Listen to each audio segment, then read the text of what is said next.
I never, ever in my wildest dreams thought that I could possibly have ADHD. I thought it was normal to run a podcast, be running a charity that transitioned into a social enterprise, to do my doctorate at the same time. So yes, everyone forgets things every now and then. But if it's life-altering and life-changing where you can't function, that's when it could be ADHD. We need to embrace, and we encourage embracing who we are in all our complexities. And so for me, sharing this today is part of that. Welcome to the Dear Dyslexic podcast, where lived experience meets real conversation. We shine a light on the stories that need to be heard with honest and inspiring conversations with people with dyslexia and other neurodivergent conditions like dyscalculia, dysgraphia, ADHD and autism. The Dear Dyslexic podcast is more than just a show. It's a community, a space for connection and a movement to rethink dyslexia. Subscribe today and join us on our journey, one story at a time. Hi everyone, and welcome back to another episode of the Dear Dyslexic podcast show. Today, I wanted to share something a little bit more personal. Even though I talk about myself a lot on the show, it's often with somebody else that I can bounce ideas and thoughts off. But today I wanted to do something a little bit different that's really been sitting with me for some time now. And I've been hesitant to bring it out into the open for a number of reasons. But because it is Dyslexia Awareness Month and ADHD Awareness Month, and we are about to refresh our podcast show, I thought probably the best person to open our season 2 was really probably me. If any of you have been to hear my presentations or my training, I often say that talking about myself is the last thing I ever want to be doing. And that's why it's taken me a little bit of time to think about talking about dyslexia and ADHD, particularly about ADHD, because we've heard a lot of conversations about it recently in the media and on socials.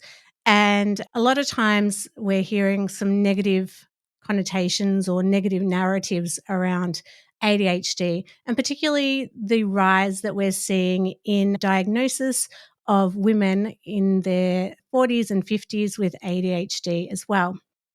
So for me, the conversations I've been hearing and seeing haven't been very positive.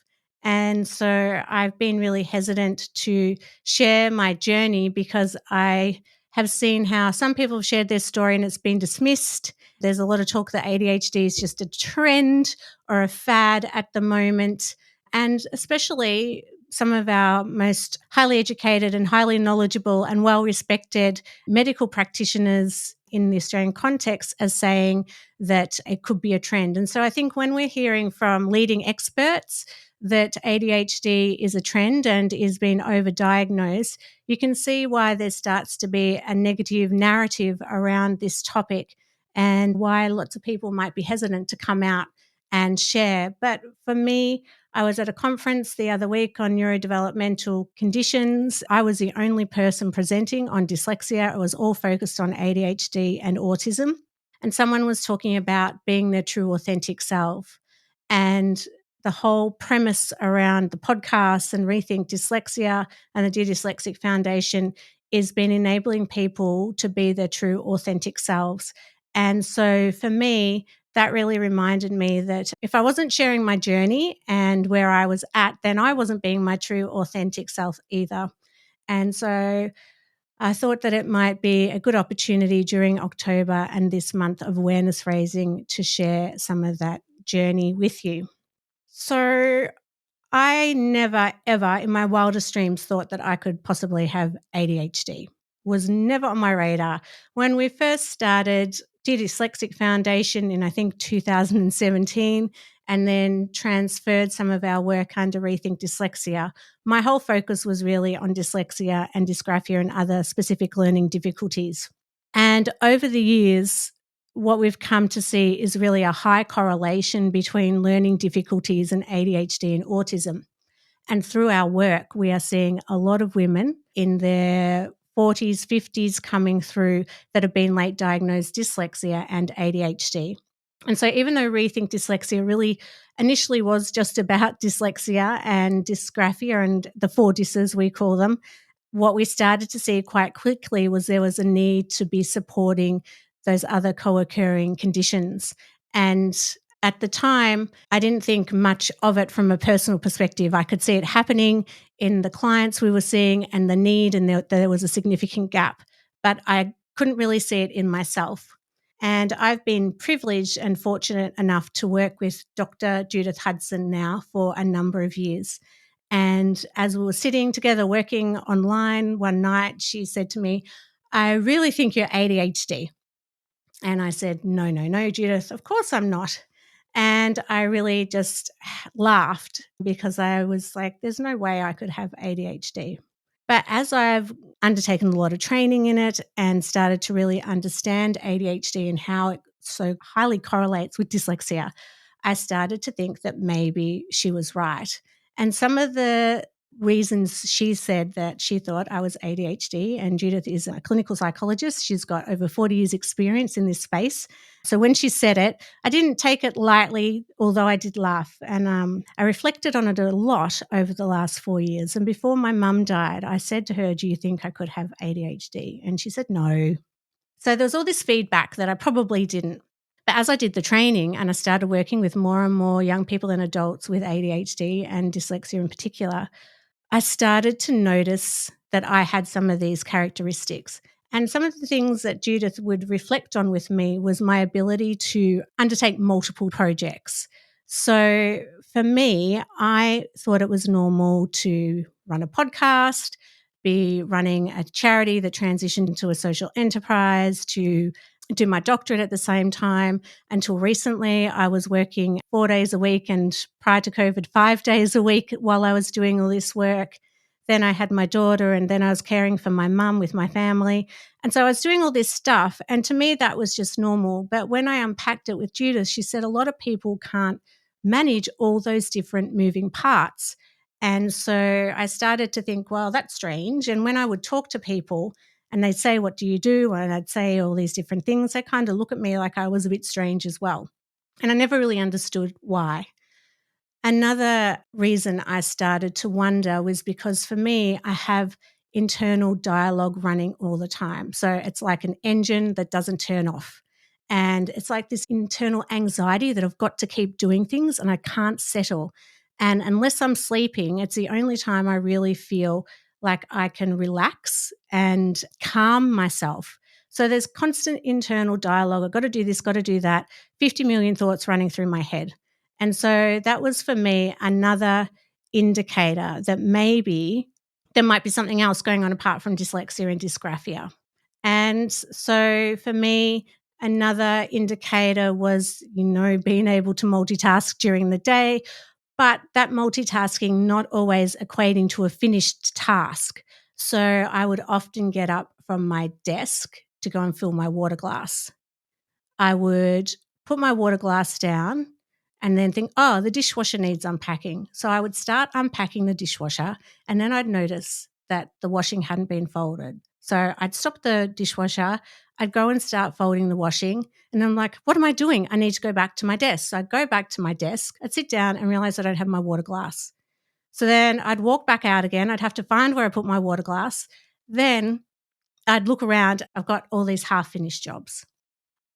And so for me, that was another indicator that maybe there might be something going on outside of just my normal dyslexia and just how I lived my life. Because at work, I'm super, super organized. When I'm doing all these multiple projects, I really don't drop the ball. I've got a really good long-term memory.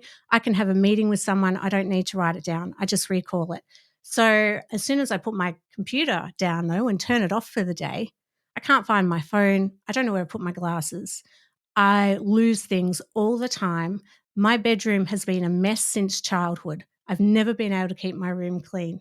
And when I was a child, I really struggled to fall asleep. So I remember having to count backwards from 100 over and over again. And I also had a lot of anxiety. I had a lot of anxiety about going to school. I had a lot of anxiety around the way I looked. I was teased a lot because of my weight when I was a child. And I'd have these anxieties about making sure the doors were locked at night. making sure no one could break in. If my dad had Crime Stoppers on, I'd be crying, asking him to turn it off because I didn't want someone to see us watching it. Anxiety about, not being close to my mum. So all these other things that were happening as well that I never really thought about at the time. And so over the years of working with Judith and us laughing that, yes, I had ADHD, I thought, it probably is time to go and get assessed. And so for me, that journey started last year when I went to Canberra to launch my book. And I was able to see a specialist up in Canberra. And then they referred me through to a psychologist in Tasmania to do the second part of the assessment. So I saw the specialist in November. I had to do some blood tests and ECG. That took me 6 months. Then it took me probably 8 months to see the psychologist because I just, life gets busy. But it came out, which wasn't a huge shock, but also was a bit of a shock that I do have ADHD, inattentive and hyperactivity. So I have combined ADHD, moderate to severe, which that bit was a bit surprising to me. So part of the reason I wanted to get assessed was I'd heard that medication helped a lot of people. And so for me, the constant mental fatigue and needing to sleep all the time and going to bed at even having 10 hours sleep and waking up the next day feeling so exhausted. And I wanted to see whether that could be ADHD related because, when you've got a preschooler and you're running a business and you're doing all this other stuff, maybe that's just why I'm so tired. But I also kept wondering, could there be an overlap with the dyslexia, the dysgraphia, and maybe the ADHD? And could medication help that? I was very reluctant to try medication though, because as mentioned in previous podcasts, in earlier parts of my life, I had used recreational drugs, including amphetamine-based drugs. And I didn't believe that stimulants were going to help me because in the past, I felt like it had made me hyperactive. Couldn't stop talking, couldn't stop dancing, not able to sleep for days on end. So I was really not very convinced that an amphetamine-based drug could help me with my ADHD. And when the specialist diagnosed me and then recommended that I trial medication, I said to him, I just don't get it. How is this possible? And his words were, you don't cut a diamond with anything but a diamond cutter. And I said, okay, well, you are the expert, not me, when it comes to medication. And so I will try it. And I've been very lucky that my GP is able to manage the medication. And so I agreed to start with a small dose of dexamphetamine. And really, what I've noticed is some significant changes that I didn't really anticipate that would happen, even though lots of people have said would help. Before I go into how it's helped, I just want to go back to the fact that all those characteristics I mentioned happen to everybody. Everybody forgets things. Everybody gets anxious. Everybody can have an internal dialogue sometimes that doesn't stop. And I think part of the narrative around ADHD at the moment is that everyone can be a bit ADHD. And we get it with the dyslexia. Everyone can be a little bit dyslexic because, we can all struggle with spelling. But for me, one of the reasons I wanted to get help and to find out what was happening for me was really because it impacted me day to day. And if you're ADHD or you're listening to this and you're wondering, for me, it has to be impacting you all the time. So, yes, everyone forgets things every now and then. But if it's life altering and life changing where you can't function, that's when it could be ADHD. And I think that's the missing narrative at the moment around high rates of people being diagnosed. And I'll loop back to that because I first just want to talk about how the medication has helped. And then I want to come back to overdiagnosis. For me, the medication has significantly reduced the internal noise and dialogue that's happening for me constantly. So when I go to bed now, instead of 50 to 100 thoughts running around in my head, and they're short thoughts. It's like, I need to email that person. What's for dinner tomorrow night? Do I have time to get up and go for a walk in the morning? Like there's multiple little thoughts running through my head. And so with the medication, that's reduced significantly. So I might only have a handful of thoughts running around my head. So I don't feel so internally exhausted and I don't feel like I'm constantly rushing all the time. I feel like I can sit and kind of be a little bit more present in the moment. The other thing I have noticed is that I'm able to feel a little bit more calm, which is helpful for everyone in our family rather than feeling like I'm on a tightrope all the time. But also, my sleep has improved. So when I wake up in the morning now, I don't feel so fatigued and exhausted. I actually feel like I can get up and get out of bed really quite quickly. And I mean, you have to do that with a preschooler anyway, but it would take me a long time to like get out of bed. And I would feel so exhausted. And I would think, how have I had 10 hours of sleep and I still feel this way? Like, this is just ridiculous. Is it that I'm getting older? Is it having a preschooler? I just couldn't understand it. And for me, the medication has really helped in enabling me to feel less exhausted.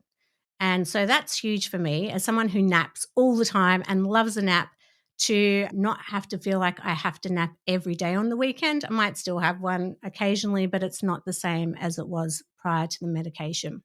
For me at the moment, I'm on a short release, so I often forget to take the lunchtime one. So that has been a bit of a challenge and something I've got to get used to, and probably have to set an alarm to help remind me, because I get so hyper focused in on work. And that's been one of the challenges, is that I go into the office to do one email and I end up an hour and a half still working. And so the medication has kind of reduced that hyper focus as well, which my family is really grateful for, because I'm more present with them and I feel like I can shut off a bit and, go for a walk and not feel like I should have been emailing, I should have been doing that, like this internal should have all the time. So there's been some really positives out of it. They always recommend that, part of with medication and ADHD support is getting a coach or a psychologist. And that's something that I've always talked about accessing, is particularly a psychologist. And that's something I'll continue to do as I work through probably just more strategies for myself, because I'm still forgetting things. So I think that's a real bugbear in our household. But I think, it helps to improve things a lot. So for me, the medication has helped. We also know that medication isn't the solution for everybody, and that we all need to try different things to help us manage day to day. And I guess that comes back to that point before about overdiagnosis and people saying, well, we're all a little bit ADHD. It's true, everyone does have those traits. But again, like I was saying, is it impacting your quality of life? Is this happening to you consistently where you feel out of control? Because for me, I constantly feel internally out of control. And so even though I do so much, there's this internal dialogue all the time. And so the medication has really helped to quieten that a bit. And I said to my sister, is this what it's supposed to be like?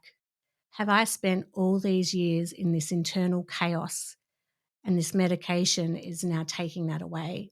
And is this what life is supposed to be like? A little bit calmer. And so for me, if that helps me feel a little bit calmer and less distracted and chaotic internally and sometimes externally, then I'll keep trialing and testing different things. But going back to the overdiagnosis, I'm going to an event in a couple of weeks that's talking exactly about overdiagnosis and the high prevalence rates at the moment. And it's really interesting.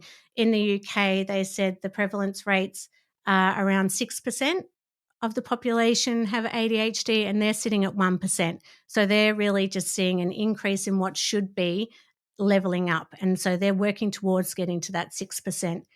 In Australia, like dyslexia, prevalence rates vary. Data's collected differently. There's no data collected on adulthood dyslexia at the moment that's reported nationally.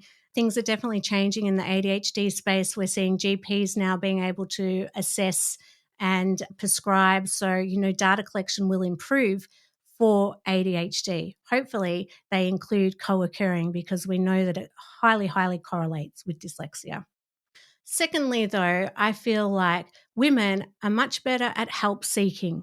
So I go to the GP. If I don't feel great or something's happening, I go to the GP, I see my psychologist, I've got my mentor, where typically men may not help seek. So for me, I feel like there's probably a whole cohort of men aged in their 30s, 40s, 50s plus that have never had the opportunity, like women, to be assessed, because we present differently in childhood. Boys generally have a lot more hyperactivity physically, so they're moving around a lot more, so it's easier to pick up. Girls are internalizing it, so it's much harder to see. So we're not picked up. And some of the research said that generally boys are being identified at age 8 and women at age 36 in Australia. So it's because it presents differently, and the way it diagnoses at the moment is still based on children and is biased towards boys. And this is all changing. But I really feel that we're seeing this increase in women being diagnosed because we're going and trying to seek help to understand what's going on. Or a child has just been diagnosed and we think this could actually be me because everything that's gone through with their diagnosis is actually happening to me as well. So I think there's probably a whole cohort of men out there that because they don't seek help, potentially struggling with undiagnosed ADHD. And if they were able to come and get assessed like women are at the moment, we might see that there's more of a balance in the diagnosis of people in that 40 plus bracket of both genders, and also the LGBTQI plus community for those that are non-binary as well. So we know there's high prevalence rates coming through in that community as well. So I feel like if people are able to seek that help, then if anything, I hope today's conversation enables that in both men and women and gender diverse, because until we come forward and we get that diagnosis, it's hard for them to capture the data. We know there are many barriers to a diagnosis, whether it's dyslexia or ADHD at the moment. And it's really exciting to see the ADHD Senate inquiry because that's really starting to make some changes. I can only hope and wish that we get some type of inquiry into dyslexia, because there really needs to be a recognition of how strongly they co-occur, and recognition that there's probably a whole cohort of men out there that aren't getting diagnosed because they're not seeking the help. And so what can we do to enable that as well? Because I really do believe that we would see a general increase across the different genders rather than just women at the moment. And then hopefully we can start to change the narrative that we're currently hearing about ADHD, because it stops people from talking out, it stops people from seeking help, and it's really dangerous. And what we should be doing is encouraging people to seek help, encouraging that support, because we know that through medication or psychology support or just knowing that you've got this condition, how beneficial it can be. And so I really hope that today's podcast starts to get people thinking differently about what we're seeing in socials and on the news and through some of our high profile practitioners at the moment, because this is a real condition that affects many of us and we need the support, and there is support out there. So I really feel that now, because I know that I've got ADHD, that I can get some help, and really that if we see it in our family members, that we can also encourage them to seek help too, because we know it's highly genetic. So the truth is that a diagnosis has given me a new level of understanding about myself. It's given me new language and new tools and new perspectives, and it's given me back some energy and also a sense of calm that I've never really felt before. So at Rethink Dyslexia, we've always said that we need to embrace, and we encourage embracing who we are in all our complexities. And really, that's an act of courage. And so for me, sharing this today is part of that. And if you'd like to know more about how you can get support in getting a diagnosis of ADHD, please reach out to us. Also, please look at the ADHD Australia website, who are one of our partners. They've got a lot of great information and resources. We just presented at their global ADHD conference, so there's lots of information readily available for you to learn more and understand more. And I really just hope that today's conversation starts to help shift the narrative, which is what we're all about at Rethink Dyslexia. So thank you for listening, for being here, and for walking alongside me through this part of my journey. And if it resonates with you, know that you're not alone. And as always, we will keep working together at Rethink Dyslexia to make a difference for those that are neurodivergent to thrive and live the best lives that we all can. So thank you again for listening, and bye for now. If you haven't done so already, Make sure you sign up to our mailing list so you can keep up to date with everything we are doing at Rethink Dyslexia. So head to rethinkdyslexia.com.au. And don't forget, if there's anything you heard today that was distressing, you can contact Lifeline on 13 11 14 or Beyond Blue on 1300 22 46 36. Thanks for listening and bye for now.